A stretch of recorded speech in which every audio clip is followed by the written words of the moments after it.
morning, good afternoon, good evening, Fabulites. This is Angela with the first edition of Notes on the News. Not news. This is just where I share my thoughts about headlines and various articles that I've written. You can actually find links to most or all of the things that I talk about on my Twitter feed, which is at BeFabulousU on Twitter.com. So let's jump right in.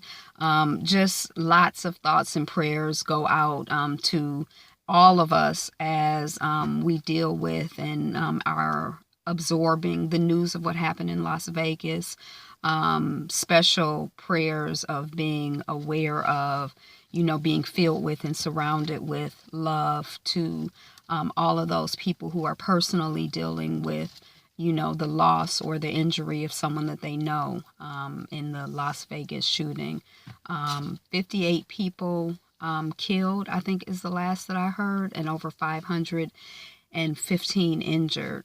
I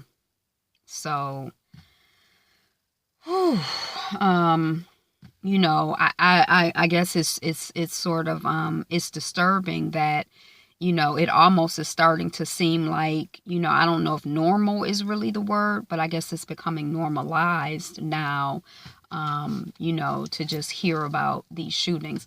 I was shocked to hear that the shooting at Ariana Grande's concert, I think that there were like less than 25 people who were killed. And for some reason in my head, it was bigger. And not to say, because 25 people is 1, 2, 3, 4, 5, 6, 7, 8, 9, 10, 11, 12, 13, 14, 15, 16, 17, 18, 19, 20, 21, 22, 25 people. And that's, that's a lot of people. That's, but, just lots of peace for all of us as we live. We all have to make our transition at some point, and we, as we are constantly dealing with people making their transitions, but it seems very confusing to me why someone would choose to, kill a lot of other people that they don't know. I can't imagine killing people that I know. I don't know. It's just, I don't really even know how to process it because it's just very far out of my experience. And I guess that there's so much in the world that, we just have to turn over to, I guess I turn it over, to God. And just, that's all I can do, and just pray, for our spirits and our souls as we deal with the realities that we inhabit. Okay, so Hit the Floor, Tiana. So, I'm reading again from my newsfeed. Hit the Floor, which I used to love that show. And I think I must have missed it last season, but I hear it's moving to BET, and Tiana Taylor is going to be on it. And it's like it's not like a reality show. It's like a scripted show where the women are dancers for like professional basketball players, and there were like two main characters, and who were like the rivals on the main team, the Devil Girls, and they have choreography and stuff, and they, it's I enjoy watching it. It's like I can't watch the dance competitions too much. Usually if I watch a dance competition, I'm like, oh my gosh, that's so beautiful, but I'll watch the little dance numbers on this show. So it'll join BET for season 4. I think I must have only watched season 1. I'm like, there's season 4? Okay. But, okay. Black customers told to pay before dining at a Denny's restaurant. I think this was in Washington, D.C. Some people are crazy. You gonna tell me to pay before I dine? Okay. When you get in carry out, you pay for your food and then you get your food. But no, I'm not gonna sit down. Anyway, trans teen viciously attacked at Newark High School. Video appears to show a U.S. MQ-9 Reaper drone shot down over Yemen. The reason that caught my attention is because I've been going to this, there are a lot of Middle Eastern restaurants in the Detroit area. And I here recently started going to this Yemeni restaurant because there was an article that the Metro Times published of 70 vegan-friendly restaurants in Detroit or Metro Detroit. It includes Ann Arbor, but there are a bunch in Detroit that I had never heard of. One of them was this Yemen restaurant. So I've been there for like breakfast. They serve you this big. But anyway, I'm like, and then I was on a tour the other day, and the person said that there's a huge influx of Yemen refugees or Yemen people. I don't know if they're refugees, excuse me, in Hamtramck. So I'm like, oh, Yemen. So now I guess it's just on my radar. Y'all know how I do it. Those of you who don't know, now you know. October 2, 1967, Thurgood Marshall is sworn in as Justice of the United States Supreme Court. And did y'all hear that here recently, Thomas, what's the black guy? Uncle Tom, who's our second black Supreme Court Justice, now has a display or is now mentioned at the Smithsonian African American Museum. He didn't have a display there. And honestly, I thought it was kind of funny, but I do think that he should have a display because he is, he should be a part of the exhibit or the display or whatever, because he is the second African-American Supreme Court Justice that we know of, or of African descent or whatever. But I could kind of see why he wouldn't be on my list of people to put in the museum. So anyway, he in there now. I don't know if y'all heard that. Is the lottery a regressive tax against the poor and blacks? I just read the headline, but no, I don't think it's a regressive tax exactly, because a tax is something I think that you're compelled to pay, and a lottery is something that you voluntarily pay. Did y'all see Yana Fix My Life? Was that last season? Because she was doing a marathon leading up to this season. But there was a woman who, oh yeah, that was last season because I had already seen it, who had won 158 million. 200 billion, a lot of money in the lottery, to the point where she had paid $21 billion in bail for her man 3 times, $21 million in bail to get her man out 3 times. What kind of crimes are you doing, or what kind of crimes are you accused of that your bail is $7 million? I'm not really familiar, but I'm like, wow, that just sounds a lot. But anyway, 3 times, $21 million.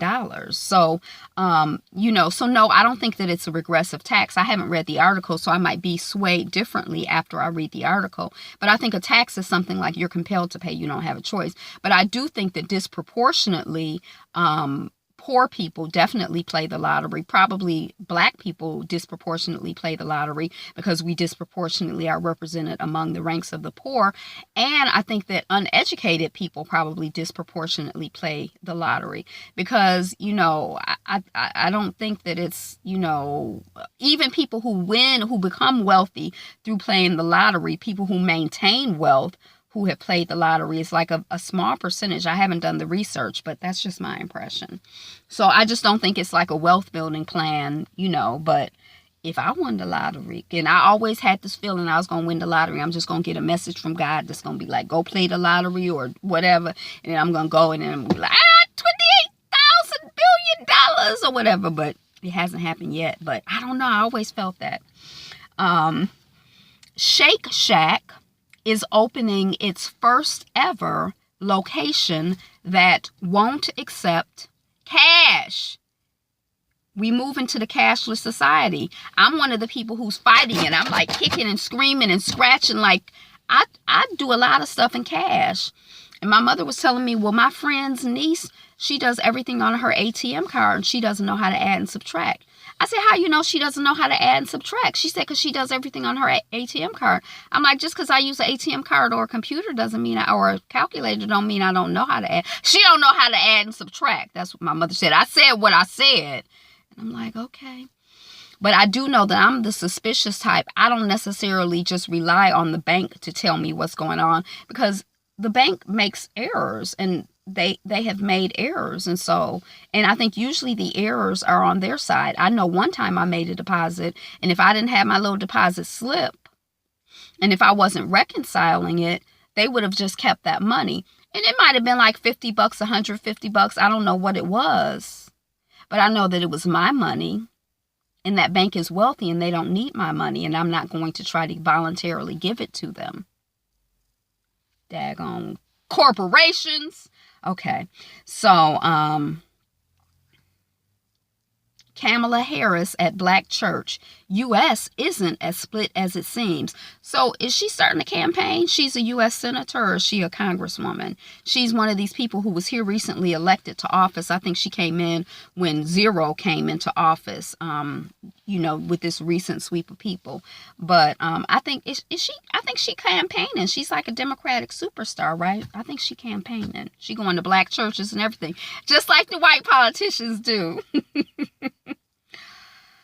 Okay, here it is in my timeline, but I already talked about it. Las Vegas shooting, Stephen Paddock kills over 50 people. I didn't really want to say his name, but anyway, parents who want to, because somebody was saying that, why would you do it? And, people think that fame is so wonderful, but it's hard to live as being a famous person. It's easier to live in, just being, anonymous. And I was like, yeah, but he killed himself, so he's dead, so he don't have to live with the fame or the infamy. But now, I didn't know his name before, and now I've at least heard his name. I just said it accidentally. Now people are talking about him. So if he did do it, if he was going to die being unknown, now he's known. So I didn't want to say his name though. Parents who want to give their children a head start in school just need to talk to them. And I did skim the article, and the article is like, don't talk to them like, shut up, turn off your phone, fasten your seatbelt. But, have a conversation with them, engage with them, interact with them. And I was always taught a long time ago, when you talk to younger, like babies, don't talk baby talk to them. Although it should do poochie poo poo poo. You're so cute. It's a poo. But you're supposed to say, hi, little child. How are you doing? Oh, you're such a smart little child. That's what I always say, little kids. You're so smart. Look at how alert they are. And when I see dark-skinned girls, I always say, and she's so pretty, too. Nobody ever, people probably told me that when I was a child, but all I remember is people telling the light-skinned people how pretty they was. Okay. Cameroon independence protests result in deaths. That kind of caught my attention because I've kind of been reading about this Catalan stuff, or following it a little bit. And I saw one article where they were beating people with clubs, the police were. And I'm sure getting hit upside the head with a club is not a good feeling. But in this article, people were being shot, like killed. And they were both independents. And I wanted to know about these independence movements. It's hard to understand things and put it in context from far away. Because even when we're close to stuff, I see it one way, you see it another way. And what's the truth? Is there truth? We don't know. Born stateless, looking for a country to love me. And this is an article about a woman who, I can't remember what country she's from, but her parents are like two different religions. And so in her country, they don't recognize unions of people from two different religions as legitimate. And so in their opinion, like legally, she doesn't exist in that country or something. So she's trying to find a country because she can't get a passport or whatever. These Indian women are fixing Wikipedia's gender bias problem one page at a time. So I'm looking because I'm going to have to get out of here soon. But they have this thing where once a month they get together at a different organization and they edit and write Wikipedia pages. And I, even though I was told not to use Wikipedia, and I tried to not use it for a while because people are like, it's not really a reliable source of information. I guess it's just like, it's like a comfort zone for me. Like, I just feel like I understand how it's formatted, how it's organized, and it just feels more comfortable to me to get information from Wikipedia. But I try to get it from other places too. But I've never written a Wikipedia page, and it was saying that a lot of women are not as comfortable writing Wikipedia pages. And so then a lot of the issues and concerns and people and heroes that we have as women don't get pages written about them because we're not writing them. And I would assume it would be the same thing for Black folks or any people who are not white men. I don't know if that's true, but that's just my assumption. But you do know what they say about assuming. It makes a butt out of you and me. How a woman took on a Twitter harasser who threatened her with rape and won. She won. So people be threatening to rape people over Twitter? Okay. Wells Fargo to donate $500,000 to Charleston's International African American Museum. I love the Charles H. Wright Museum of African American History here in Detroit. I don't know anything about Charleston's museum, but I guess, yay, I love the Charles H. Wright Museum. An early morning dance party that startup workers are obsessed with is expanding to colleges. And here's what it's like. So there's no alcohol. It's like it might start at 5 a.m. in the morning and be over by 8 or 9. And you go and you dance and you exercise and you get fresh juices and smoothies. I skimmed the article, but that's my impression. Would you do something like that? I remember I used to take this early morning yoga class, and it was like a fast class. Like usually in yoga, you're like, and then you hold that position for 30 seconds. Then you like this, and you hold that position for 30 seconds. But in this class, it was like you'd be moving and sweating like, oh. And it was like I'd take it like at 6 in the morning before I went to work, and it would be like I'd be so energized. And it was like, wow. So I might go to some early morning dance party, but I'm not really a morning person. So if I don't have to get up, I just get up when I get up. I don't try to be rushing up early. I tried to be a member of the 5 o'clock club because everybody says it's good to be a member of the 5 o'clock club, but I can't be a member of that club. Are you a member of the 5 a.m. club? That's what Mary Kay says. You got to be a member of the 5 a.m. club if you want to accomplish anything in life. She don't say that, but you know. 1 month after Hurricane Harvey hit, over 60,000 Texans are still displaced, living in shelters or hotel rooms paid for by FEMA. Wow. I remember when I was in Hattiesburg and we had a tornado come through, and it was like a mess, and it was distressing. This Is Us sets new Live Plus 3 ratings highs. So they did good. This Is Us. I'm reviewing This Is Us. Watch the review. Don't you love the show? I watched the show. I love the show. I watched season 1. Catch up. Join us. Nearly 1/3 of all Americans struggle to make ends meet. So if you have 3 people in front of you, probably one person is struggling to make ends meet. Whoa, I just got really disoriented.